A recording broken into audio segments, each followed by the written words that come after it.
Assalamualaikum warahmatullahi wabarakatuh. Perkenalkan, nama saya Anissa, NIM 220404502040, kelas BK 1D Prodi Bimbingan dan Konseling, Fakultas Ilmu Pendidikan, Universitas Negeri Makassar, tahun 2022. Video kali ini, saya akan menjelaskan tentang materi, sasaran dan ruang lingkup pelayanan bimbingan dan konseling. Sasaran bimbingan dan konseling di sekolah. Sasaran bimbingan dan konseling di sekolah adalah peserta didik dalam arti pengembangan apa yang ada pada diri tiap-tiap individu siswa secara optimal agar masing-masing individu dapat sebesar-besarnya berguna bagi dirinya sendiri, lingkungan, dan masyarakat pada umumnya.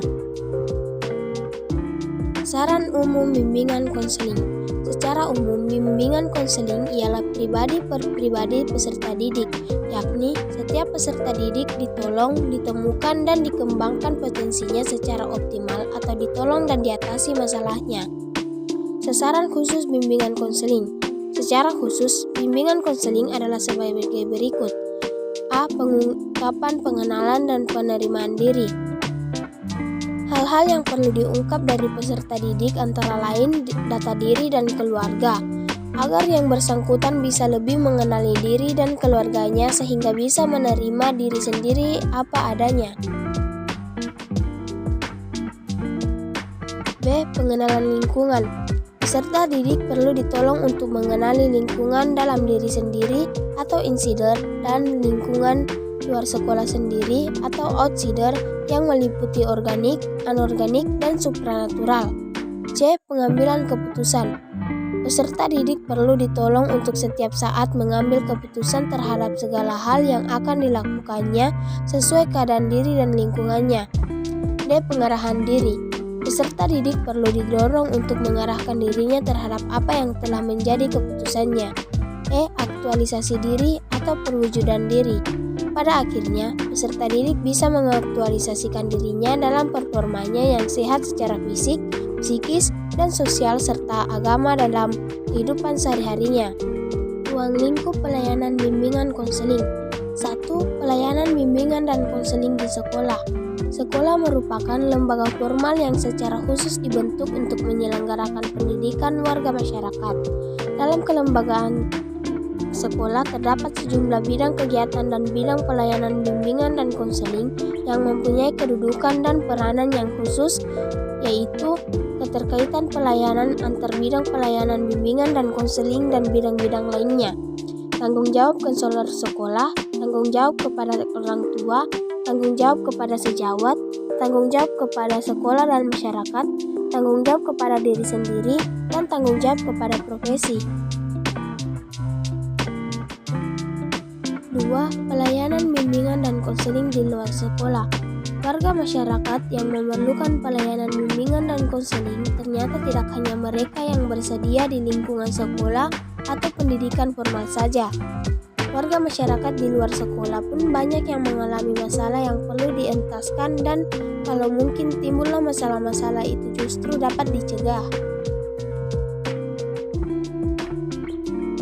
Jenis-jenis layanan bimbingan dan konseling. Jenis-jenis layanan pada dasarnya merupakan operasionalisasi dan konsep bimbingan dan konseling dalam rangka memenuhi berbagai asas, prinsip, fungsi, dan tujuan bimbingan dan konseling. 1. Layanan orientasi. Layanan orientasi merupakan layanan yang memungkinkan peserta didik memahami lingkungan baru, terutama lingkungan sekolah dan objek-objek yang mempelajari untuk mempermudah dan memperlancar berperannya peserta didik di lingkungan yang baru itu. Sekurang-kurangnya diberikan 2 kali dalam 1 tahun, yaitu pada setiap awal semester.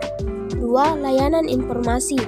Layanan informasi adalah layanan yang memungkinkan peserta didik menerima dan memahami berbagai informasi. 3. Layanan pembelajaran. Layanan pembelajaran merupakan layanan yang memungkinkan peserta didik mengembangkan sikap dan kebiasaan belajar yang baik dalam menguasai materi belajar atau penguasaan kompetensi yang cocok dengan kecepatan dan kemampuan dirinya, serta berbagai aspek tujuan dan kegiatan belajar lainnya, dengan tujuan agar peserta didik dapat mengembangkan sikap dan kebiasaan belajar yang baik. 4. Layanan penempatan dan penyaluran. Layanan penempatan dan penyaluran merupakan layanan yang memungkinkan peserta didik memperoleh penempatan dan penyaluran di dalam kelas, kelompok belajar, jurusan atau program studi, program latihan, magang, kegiatan ekstrakurikuler sesuai dengan potensi, bakat minat, serta kondisi pribadinya dengan tujuan agar peserta didik dapat mengembangkan segenap bakat, minat, dan segenap potensi lainnya. 5. Layanan penguasaan konten. Layanan penguasaan konten merupakan layanan yang membantu peserta didik menguasai konten tertentu, terutama kompetensi atau kebiasaan yang berguna dalam kehidupan di sekolah, keluarga, dan masyarakat. 6. Layanan konseling perorangan. Layanan konseling perorangan merupakan layanan yang memungkinkan peserta didik mendapatkan layanan langsung tatap muka secara perorangan dengan guru pembimbing untuk membahas dan mengentaskan permasalahan yang dihadapinya dan perkembangan dirinya. 7. Layanan bimbingan kelompok. Layanan bimbingan kelompok merupakan layanan yang memungkinkan sejumlah peserta didik secara bersama-sama melalui dinamika kelompok memperoleh bahan dan membahas pokok bahasan atau topik tertentu untuk menunjang pemahaman dan pengembangan kemampuan sosial baik sebagai individu maupun sebagai pelajar, kegiatan belajar, karir atau jabatan, serta untuk pengambilan keputusan atau tindakan tertentu melalui dinamika kelompok. 8. Layanan konseling kelompok. Layanan konseling kelompok merupakan layanan yang memungkinkan peserta didik atau masing-masing anggota kelompok memperoleh kesempatan untuk pembahasan dan pengentasan permasalahan pribadi melalui dinamika kelompok. 9. Layanan konsultasi.